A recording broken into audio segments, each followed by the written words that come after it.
Welcome to Birth to Boardroom. I'm Natalie, and today we're celebrating women who don't wait for permission, don't wait for rescue, and don't wait for someone else to save the day. Because this show is all about women who step into their power and lead with purpose. Before we begin, I want to introduce you to the incredible woman who is behind this movement, and her name is your host, Deb Kowalski. Deb has helped brands stand out, and now she's helping women do the same. As your host of Birth to Boardroom, she brings inspiring conversations with trailblazing women who turn passion into purpose. Deb has helped brands stand out, and now she's helping women to do the same. As your host of Birth to Boardroom, she brings inspiring conversations with trailblazing women who've turned passion into purpose and are changing the game from starter to success. Before we get going, I also want to introduce myself. I'm Natalie, a strategic leader who blends clarity, creativity, and courage. I've spent my career building high-performing teams, transforming experiences, and reinventing brands across global boardrooms, bringing energy and a signature Friday feeling flair. Deb, thank you for bringing me into this series. Over to you. Oh, thank you so much, Natalie. And thank you to our listeners for being part of this special moment. Today's conversation is deeply meaningful to me because our guest reminds us that leadership doesn't expire, courage doesn't age, and it is never too late to live boldly. Our guest today is nothing short of extraordinary. Thelma Joseph is 102 and a half years young, the oldest living Yale School of Nursing graduate, a nurse who entered medicine before penicillin even existed, a world traveler who has explored 87 countries, and a woman whose life reflects independence, resilience, and purpose. From growing up in Brooklyn in the 1920s to navigating wartime medicine to embracing lifelong learning and global adventure, Thelma's story is a masterclass in what it means to live a full life. Thelma, I want to welcome you to Birth to Boardroom. We're so honored to have you today. Thank you.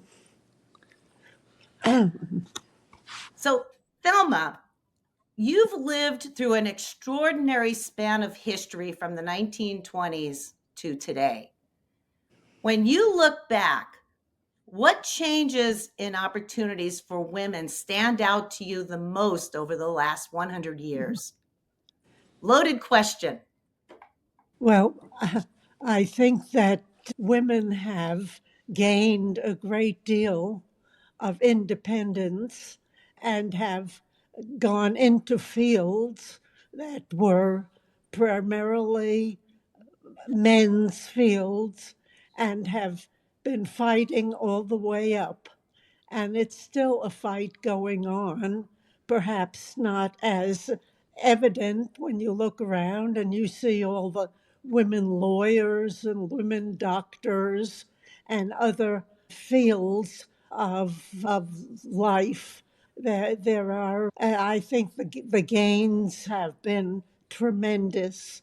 When I was born, women were rarely seen in the medical field, and now they'll enter every field of medicine and nursing and all the other health professions, all of the other legal professions. Women have made a substantial gain, but there's still work to be done, and the acceptance is not 100%. Interesting. Yeah. Well, we're moving needles, right, Thelma? Do Yes. you feel like we're moving needles?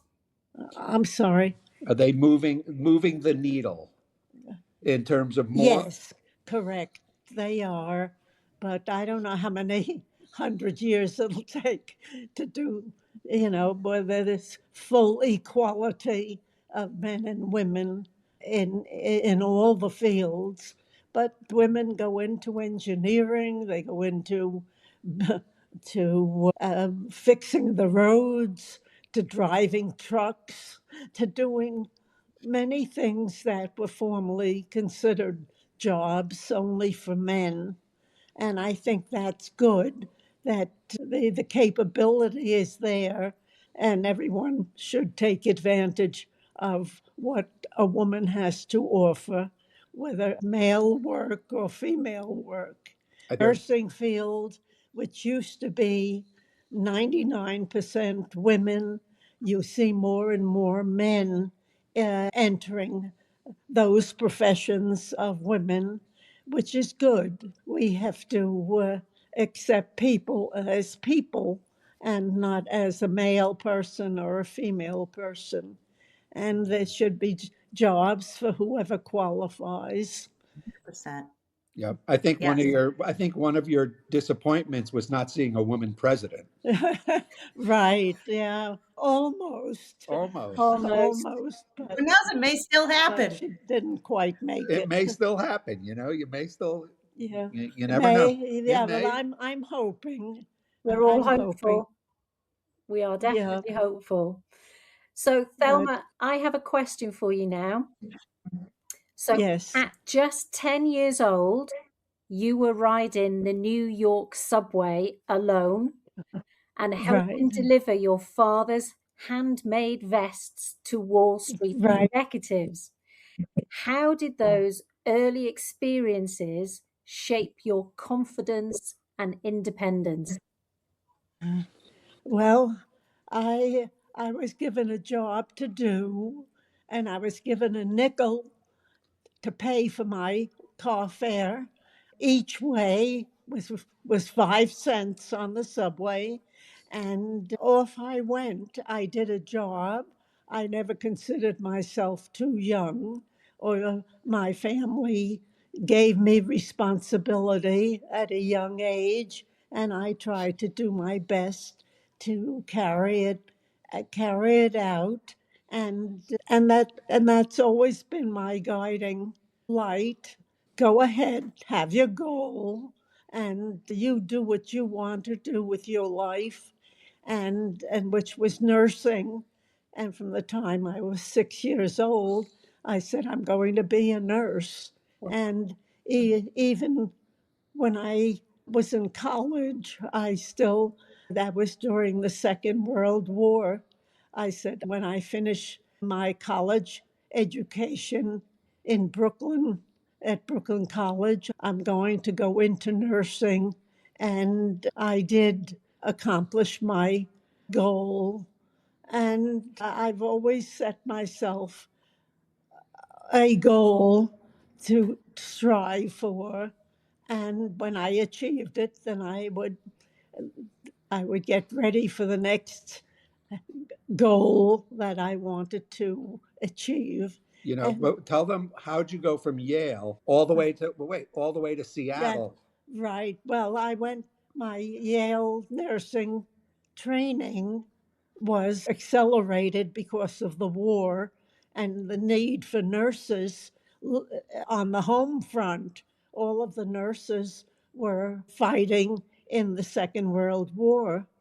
And so they gave us at the Yale School of Nursing, where I attended after I finished college. I was given an excellent accelerated nursing course.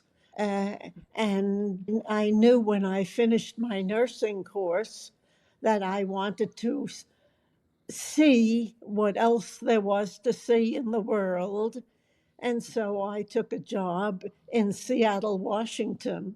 So there I went off by myself, finishing nursing school at age 22, and left my family behind in Brooklyn and started an interesting new life for myself in nursing. And I was welcomed there and ended up working as a supervisor at the university hospital. My field was pediatrics, which was my love of the little children. And that's where I worked until I was married, and then raising four sons kept me busy enough for I bet. 15 years. So I did not practice during that time, but picked up the rein as soon as my youngest son graduated from high school and went off to college. I said, well, it's time for me to put my cap back on. And I went back into nursing and worked at it until I was 95 years old. And then Wow. I finally decided that I should retire, that I'm not getting any younger. So I I became inactive, and I haven't been doing any professional nursing since that time. Wow. Since you Good. turned But I 95. always looked ahead and planned ahead for what the future would bring. So, So I'm just blown away by you, Thelma. Wow. Well, Let me ask you a question. So what, when you said you started your nursing career when you were 22, what was it like being a young woman in medicine in such an accelerated, very high stake environment during that time? well, it was still the medical field was primarily for men, and there were very few. Maybe you'd see at the hospital the house staff or the visiting doctors who would come to see their patients. You would see an occasional woman in the midst of all the men. But nowadays, when you see the group going around visiting their patients at the hospital, there are many of the women taking part in the medical profession, and that has grown, but it still is not equal, but it's very much improved over what it was in the 1930s and 40s. what was it like at Yale? At What was it like at Yale before with penicillin? What did you have to do? There were certain procedures. Well, we had many more nursing procedures before penicillin, and the penicillin was still used in the 1940s when I was a student there. Penicillin had been approved, was first discovered in the 1920s, and it became useful in private life. But the war took all of the penicillin for the soldiers who were fighting in Europe and later in Asia, and we were considered using it every 2 hours. We had to go around and not give it orally. You gave it intramuscularly. So patients were getting penicillin. If we had to give private patients, we would give them the penicillin, and it had to be done every 2 hours, but it was all on experimental purposes. And it kept the student nurses very busy giving penicillin. So it wasn't until it became in the 50s that penicillin was accepted as a shot for preventing physical illness. And that was a big help to the scientific world. And it was the first of the antibiotics that was used to treat infection. Wow. And it was very, very useful, and it was widely used. But before, when I first started nursing school, it was just given for experimental use, and it was excreted in the urine, and so urine had to be saved and strained, and they would extract the penicillin Oh my. and Wow. use it. Yeah. Very So, primitive. Yeah. Yes. Yeah. so now we have the fruits of all of that labor. And penicillin is just another antibiotic of which started the revolution from changing medications. Before that time, it was mostly nursing procedures of relieving high temperature by putting on cold packs or some way to keep the patient comfortable. Wow. Yeah. I mean, we take these things for granted now. We expect Yeah. today, but oh my goodness, Excuse what me. it was like back then. That's Hmm. incredible. Um, Yes, Yeah. yes, the strides in medicine have been extreme, and along with that, nursing went along with the medical improvements, uh, and procedures started to arise that were unnecessary before that time. Yeah. So the Yale School of Nursing started the year she was born. Uh, oh, So Wow. it's 102 years old. So we went to the 100th anniversary oh, yeah, 2 years how ago, and she was amazing. a celebrity. She was a Yeah. celebrity there. But yeah, the School of Nursing now is incredibly advanced yeah, compared to when she was. It's totally moved to a new campus. yeah. But when you were there, It tell them how was, you got to the School of Nursing. yeah, well, How'd you walk to the School of Nursing yeah. from your dorm? Oh, yeah, we'd walk over, yeah. Yeah. How did you Yeah. walk? What did you have to walk through? Oh, I don't know You had what to you, walk through the morgue. You had to walk through the Oh, morgue to get to the School oh, of Nursing. right. Well, Yeah, that was underground. underground. Yeah. That was only if the weather was bad. We didn't want to oh, walk across the street, so I'm we would sure that walk was not a fun underground experience. past the morgue. Yeah. Yeah, Wow. Oh my yeah. goodness. But, So well, we're going to just take a brief pause. So what we do midway through the show is we just play a song that resonates with our particular guest. So I'm just going to play some music again, and then we'll get back to some questions. You good for me to do that? uh, So We are. so okay. We're I'm going to gonna take a little just break. They take a little break and play some music. Mhm. you should recognize this, Thelma. I'm hoping that you can hear it.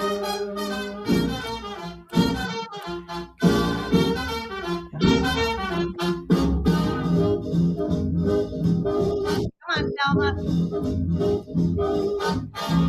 Recognize that? Recognize the music? I can't hear it. No, it's loud, but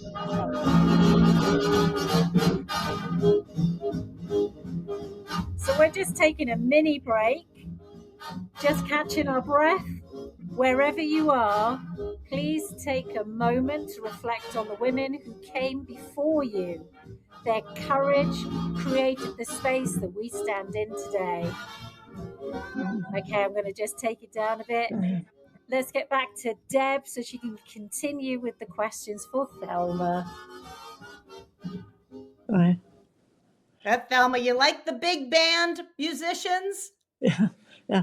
Well, I was busy studying, didn't have too much time for doing the Lindy Oh, Hop. oh, I was the Lindy Hop. half expecting you to get up and shake your moves. But not quite. Oh, We're a little past that stage now, Okay. never too young. Never too young. There you go. Wonderful. Well, Thelma, I've got another question for you. You ready for another question? Okay, I'm ready for the question. So, women today often reinvent themselves many times throughout their lives. How did you find resilience and purpose during moments of global change and uncertainty? Well, So women many times in their life reinvent themselves. right. How did you find inspiration, the global change of things? I think your inspiration came from you were focused on nursing. You know, that was always. That was always Mhm. my focus, was someday I'm going to be a nurse. And when some fellow asked me to marry him, I said, "Oh no, I have to finish my nursing career and I'm not ready to settle down." Yeah. And then But what were all the different things you did in nursing? In Seattle, Seattle, you were a teacher.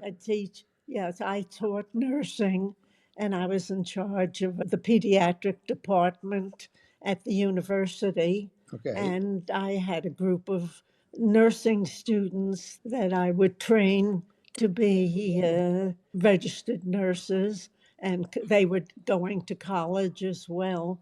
And they were taking a college program. And So then your that next nursing job was for dad.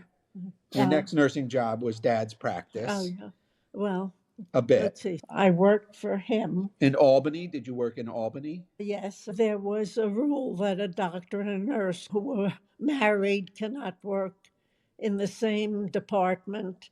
So they gave me another job and they said, "You're going to teach from drugs and solutions. You're not going to teach pediatrics." Oh, wow. So for 2 years, I learned a different field and I kept one or two steps ahead of everybody and did my teaching.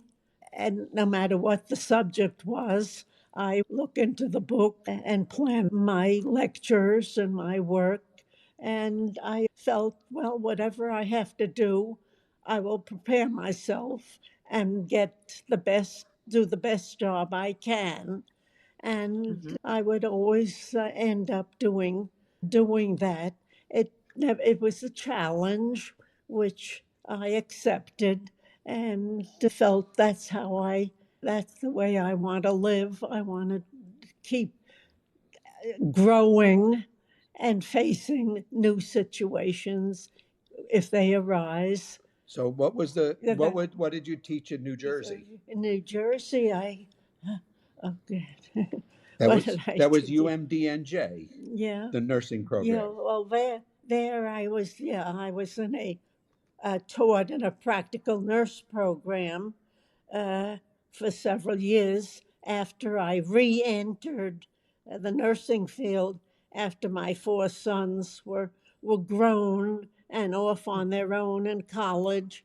I would Everybody else was retiring and and she I was going back Still started to it. going full force. and Yeah. yeah, I started to teach the practical nurse program in one of the high school secondary schools in Newark, so that I was I was in the field when the practical nursing were in the field when the field of nursing was expanding to practical nursing, and that was not known very much about before, but the nurses got busy in that program and were training these people who would help in the caring for the patients in the hospital. And the practical nurse program arrived arrived, and there were teachers to help those students who were learning the basics of nursing practice. And So, then You know, what it's was next? Then what did you do next? well, Then you became a school nurse then oh then goodness, wow. that opportunity didn't fit in my lifestyle. I because they were traveling too yeah, much. So Oh, I started seeing the world with my my husband, and we spent many years going to many different visiting, not going to countries but going in countries where I like to really feel that I was learning about the people that we were visiting and not doing just the sights, that we always were interested in the people as and their cultures, and visited widely all over the world. And we want to talk about your travels too, Thelma, but I want to say your message here to women is so inspirational in that, well, in so many ways, but especially what you're speaking of right now in your nursing career and how passionate you are with about medicine Uh, and your journey About through your your how medical inspirational career. you are to women, how inspirational you are to women in your journey through nursing, and reinventing yourself uh, yeah, over time, over the years. Absolutely. Yep. being available to learn Right. new fields. You have the wisdom of your age to look back on and how do I face this new situation, and never be afraid to dream, and your dreams will come true. Oh, If you work at it, nothing is handed to you. You have to go ahead and plan for it and do your best job you can. What did you always tell us? When one door closes, One door closes and another one opens. It's there, but it doesn't always welcome you. You have to give it a good push sometimes. Yeah, yeah, Right. We can all relate to that. That's for yeah, sure. yeah. absolutely. yeah, So Thelma, I am going to go back to your travels. I understand that you visited 87 countries. yes. We I've been to many, many countries, right? But I just want to say that I may be one of the oldest from the Yale School of Nursing. I know when I went to the 100th anniversary of my School of Nursing, which was also founded in the year I was born, Wow. 1923. The Yale School of Nursing went into existence, and it just celebrated its 100th year at the Yale as a graduate school of the Yale University. And it's a proud, wonderful school. It has grown from when I went there. It now gives all the graduate programs, master's degree, a doctorate degree, and the school itself has grown as well as me. and and so when I went to celebrate the 100th anniversary of the School of Nursing in 2023, it was 100 years old, and I was 100 years old. So we had two celebrations at the same time. I think I was the oldest person in the room. You were definitely the oldest. and Yeah, and I got a standing ovation. oh yeah, Yeah, Bravo. the that's it. They all applauded. Yes, the that. the oldest So and perhaps the most well traveled. I would love Yeah. to hear more about your travels. We said, I think, 87 countries that you have visited. How did that experience of travel shape your understanding of womanhood, leadership, and what it means to lead a meaningful life? well, it isn't quite as the door isn't open quite as far in many parts of the world. In other parts of the world, it's open further. So we're somewhere in the middle Yeah, in the United States. We have a way to go, what we've started. And I think women have to keep fighting, even though we're still in the minority in many, many professions. Where do you think they had the most opportunity? Well, I think the most of the opportunities are within the women themselves. They have to keep doing what they're doing in the United States and encourage everybody to remember that women have a good brain and have good ideals and they're much the same as those of men, and are willing to work as hard as the male members of our society to achieve their goals. And women in industry are a good example of the fight to achieve equality. Yeah. Yeah. Back to you, Deb. Yeah. Wow. So cool. I could sit for hours and talk to you, Thelma. Well, It's a I have short plane lots to ride from talk San about. Diego. Seriously, Yeah, I may have to get on an airplane and come visit. there you go. Well, Thelma, what advice would you offer women building careers and lives that they're proud of? What advice would you give them? well, find out what your best talents are, whether it's working with people or working with your hands or working with your brain. And whatever seems to be your capability, you follow that through. And if you are a person who loves to be with other people and to be part of a large organization, then you go into something like that. Or if you would like to work by yourself and do things on your own and then develop that trait. But take advantage of what your body offers for you and just do your best. I love that. Good advice. And people will notice you. You don't have to be a show off, but people will notice you if you do your best and work hard Yeah. and study hard and go through as many educational experiences to achieve that goal. Just keep going. Incredible. Wow. Such amazing advice from you, Thelma. So Thank you. my It's been a pleasure. my last question before we cut to Deb again is, when you look back, you're 102, you're the oldest living Yale graduate.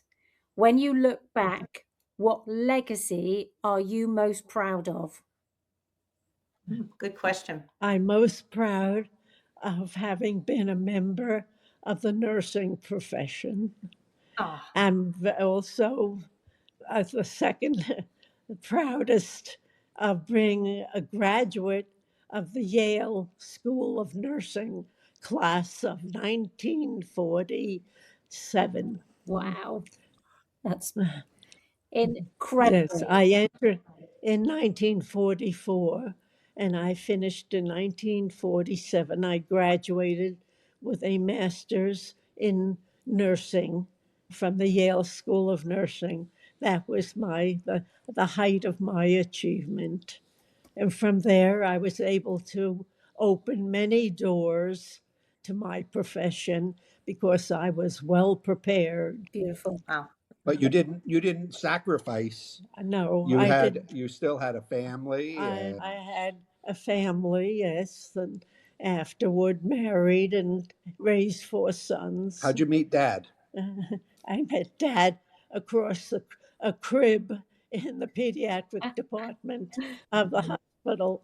Yeah, that's how I met my husband. Across a crib. Yep.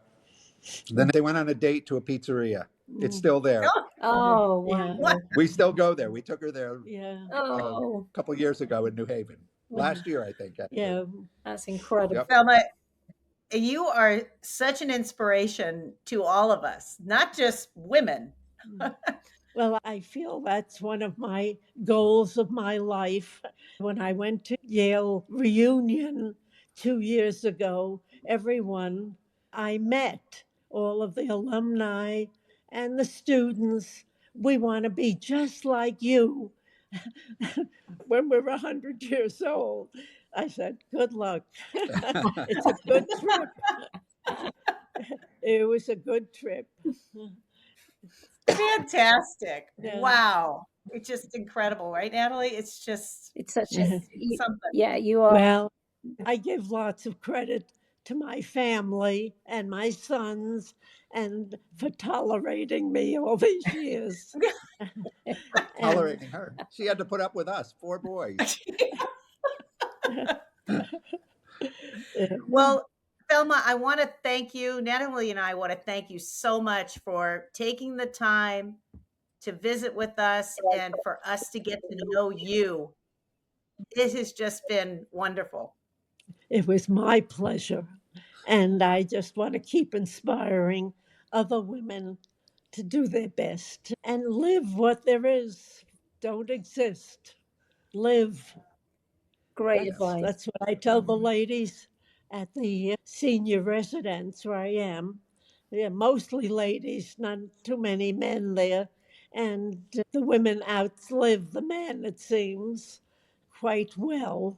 But I said, well, come on, you're alive, live, don't exist. Live your life. She's still teaching. She teaches them how to knit. Oh, yeah, we just finished the first sweater. Someone just finished their first sweater. Someone on the staff, though, not one of the residents. That is really good. Yeah. Yeah. Yeah. Yeah, well, I do my part, whatever it is. I love to watch people learn, and so I've always been interested in that. And I just keep Wonderful. doing. I keep knitting and doing my crossword puzzles and Travel. keeping my And mind still alert. traveling. We hear that your favorite place in the world is India. Is that right? Yeah, I What is like it you like I about like India? the colorful people are mostly many of them are still proud of their native clothing, and it's just interesting to see life in a country which is either very poor or very rich, and that's Wow. about it. Wow. How many Well, times? How many times have you been to India? Yeah, well, 5 times. Wow. wow. Yeah. Well, it's such a big country. We want to Yeah. visit in the country, not just go riding through on the airplane or a train. So we've stayed in many places for a length of time, enjoying the individual people. Yes. Wonderful. Yeah. Amazing. Well, we're going to close the show. Natalie, it's back over to you. Okay. Well, thank you. Thank you so much, Thelma, for reminding us that life doesn't have a deadline on growth, leadership, or dreams. Your story is proof that courage compounds and that every season of life holds a purpose. An incredible conversation, a powerful reminder of what happens when women step into their voice, their influence, and their full potential.